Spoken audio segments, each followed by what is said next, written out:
Greetings to everybody. So to continue the 7th chapter, so we were discussing the 4 powers, and first power we were about to complete last time on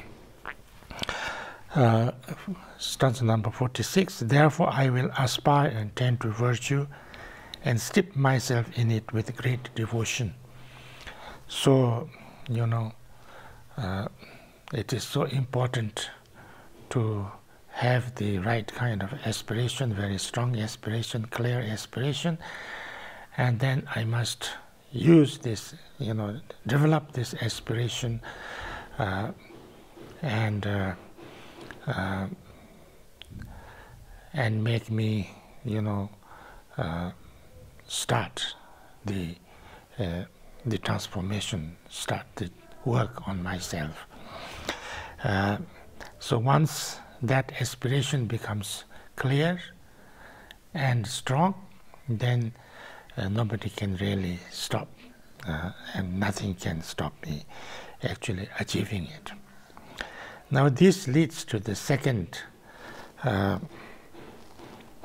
force, what we call in Tibetan ngajal chipung. Ngajal actually is the direct translation of ngajal is pride. But here I think you can call it self-confidence. I think self-confidence would be good. But here in the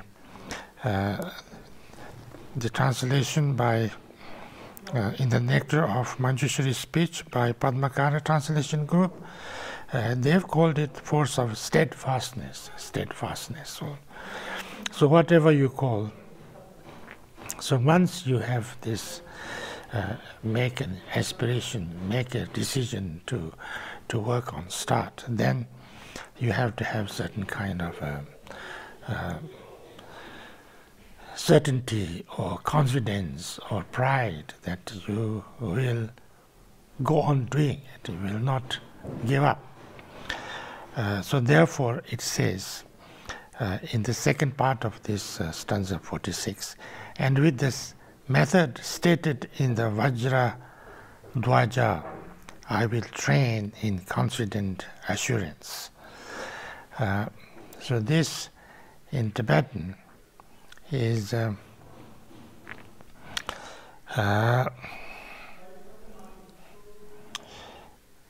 Devi Gela Musaki Kupanyeta Gomprasa. That's the first two. Now the second, Doji Jansen Choga is something Ajal Gomprasa. So these are the two next ones. Now Doji Jansen Choga. This is a kind of a practice, a sutra of from Avatamsaka Sutra, and there's a saying, there's a discussion between the Devaputra and Buddha, and the Buddha says, Devaputra. This is a quotation from that sutra, Devaputra. So I'm reading this. I think it's good to read this quotation. Devaputra, when the sun arises, it is not dismayed by the fact that some men are blind, nor by the mountain shadows that it is unable to dispel. No, it sheds light on all that can be illuminated. In the same way, when bodhisattvas appear for the sake of beings, they are not dismayed by the fact that some are wild and hostile. They bring to maturity and liberate all those who are capable of liberating. Even the kind of the strongest or the most wisest and most enlightened beings cannot help some people. If those people are not ready to be helped, nobody can help them. Even Buddha could not help some people in this world. So therefore, when you cannot help or you cannot change or you cannot transform some people, you should not get discouraged, or you should not get disheartened. You should not become what can you say, exhausted, or you cannot become you should not feel that, no, I cannot do it, I'm not good at it, things like that. It's like the sun, he says. When the sun shines, it shines and it has the capacity to dispel the darkness, but it cannot dispel the darkness of somebody who is blind. But the sun doesn't care, because those people cannot see, so therefore whether there is sun or no sun doesn't matter. But that would not discourage the sun to shine and shine well on all. And also there will be shadows. There will be shadows behind the high mountains or rocks, or or especially in if you have a house or room that is no window, and then you block, you close the door, the sun cannot shine inside that room, but the sun would not be discouraged because of that. So therefore, with that kind of understanding, you should work. You should help whoever you can help. You should work on yourself wherever you can. Whatever you can do to transform yourself, you should do it. You should work on it, and nothing should kind of stop you. Nothing should dishearten you, and nothing should make you lose your self-confidence.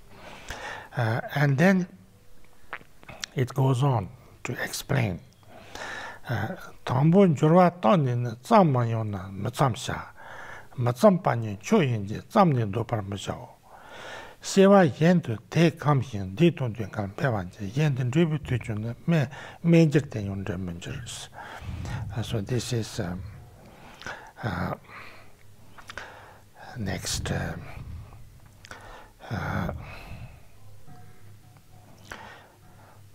Let me first consider my reserves, to start or not to start accordingly. It might be better not to start, but once begun, I should not then withdraw. We have generated our aspiration, so we really want to do. We shall want to work on it. We shall want to, and then you need to. Before you start, we have to think. Do I really want to do it? Do I really want to start? Because there is nothing which doesn't have difficulties on the way, which doesn't have some obstacles, which is not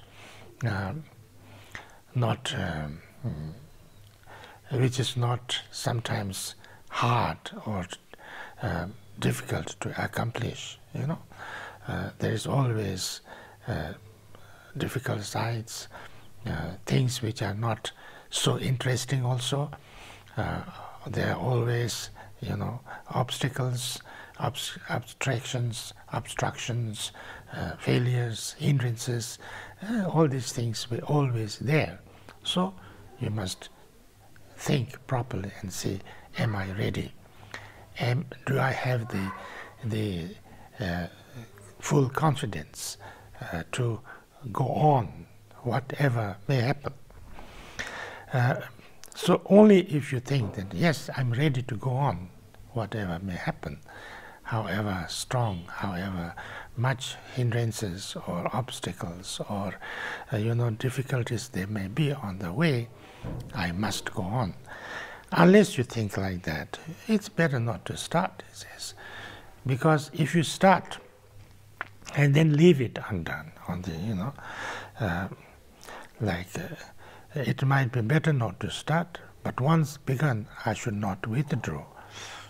I should not withdraw once I start, because if I do that, if I start something, then leave it in the middle, and then start something else, and again leave in the middle, that will give you a very bad habitual tendency.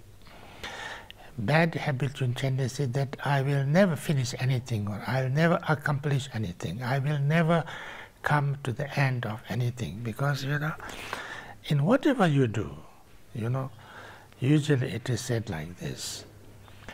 There's a Tibetan saying that Nam Jin Goka, Shawi Yunka, Chujin Taka. If you want to give a talk, the most difficult part is how to start. Starting a good talk is important and difficult. If you do some project, if you do some work, the most difficult part is in the middle. It's not difficult to start it, but then, after some time, there will be obstacles and, hardships and, all kind of problems there. So in the middle, it's quite difficult. It's not easy. It's not, always easy. And most of the time, there will be hardships and problems that you have to, challenges that you have to overcome. So therefore, it's hard in the middle. Chujin Taka, the practice of Dharma, its difficult is to finish, the finish line.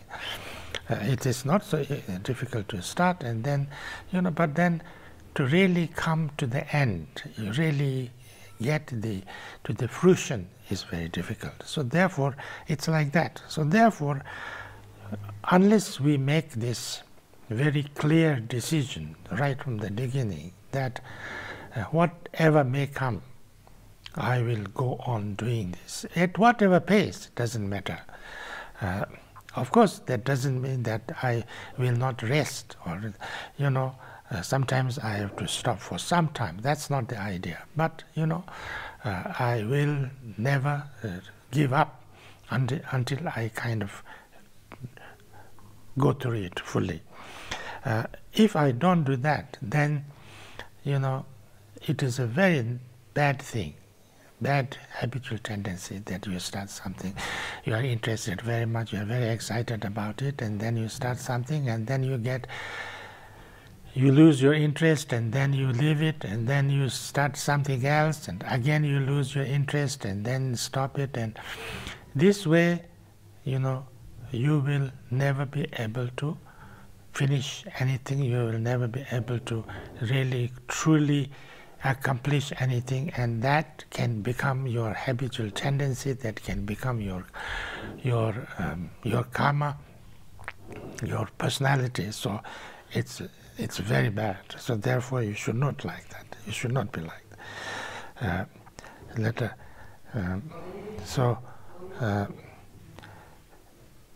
For if I do such things, the pattern will return. In later lives, and sin and pain will grow, and the other actions will be left undone, or else will bear a meager fruit. So that kind of habitual tendency, that karmic state of being, will not only affect all this life, but it could affect many lives afterwards. And so therefore, then I will have very little kind of accomplishment or get the result. And even if I get some results, the result will be very small or meager, a meager fruit. So this I should not do.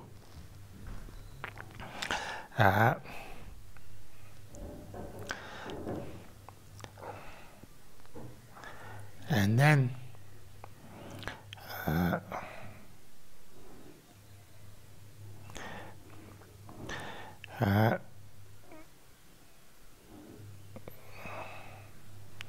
so then later now how do I what kind of where or what I should be more have pride or confidence in. We talk about three things.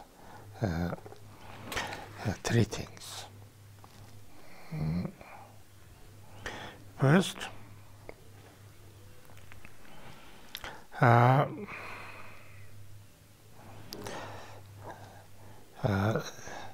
le ton yu mo ne pati.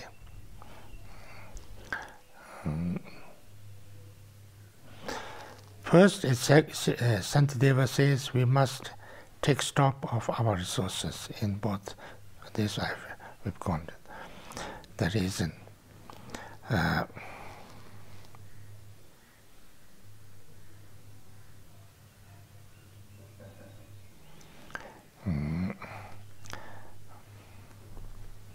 What is this number?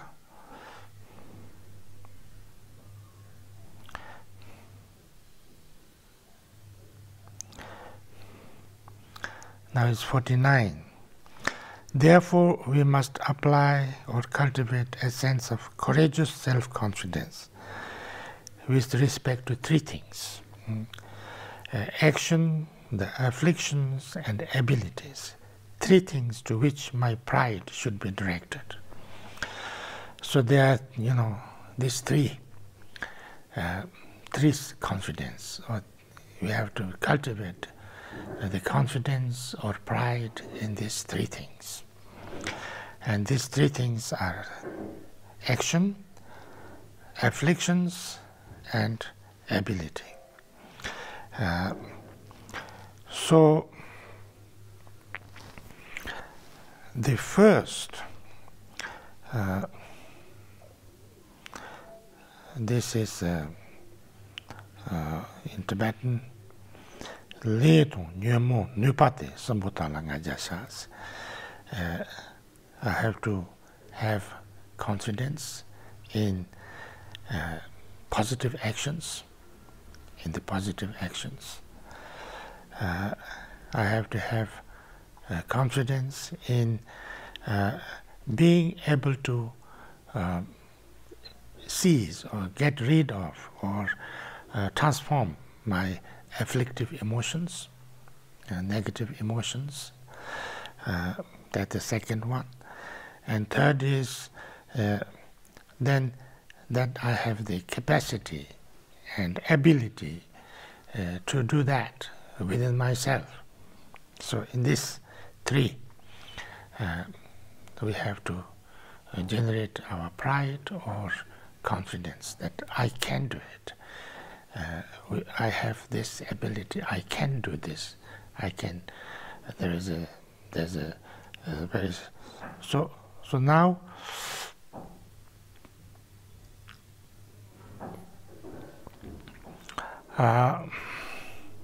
So the first is the self-confidence regard to the task or to the action, cultivating a feeling of self-confidence with regard to the task. Consider the following example, which is also taken from the Avatamsaka Sutra. Nyomu ome dani jubi shawushin dana lechi ngajalni. Nyomu ome jetendi rondon drupar munupi. Ndrovi dotra munuti devi dokin de shawu. Yanda membi leshina dani chun chatan ngajal china mejete dala ngajal mepanchu.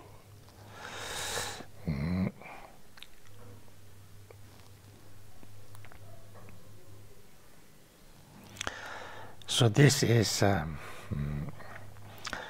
the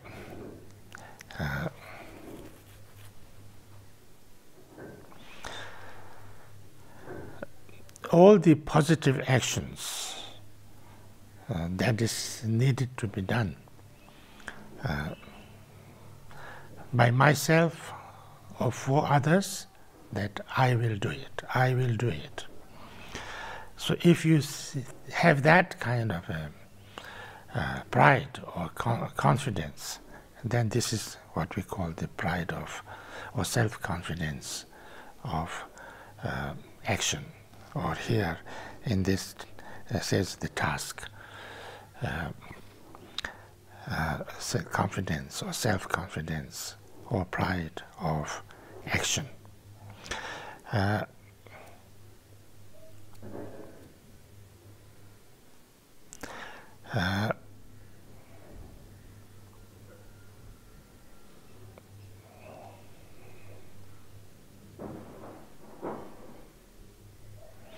So if Nyumo Ume Jitendi Ronton Tripper Munupe Ndovi daughter Munute Tevi Dog in the shower. Yendo maybe listen, Donichun Chetan, Najachin, Mijete Dollar Najame Pancho. So this is the. Oh, I think I have to stop here. Thank you.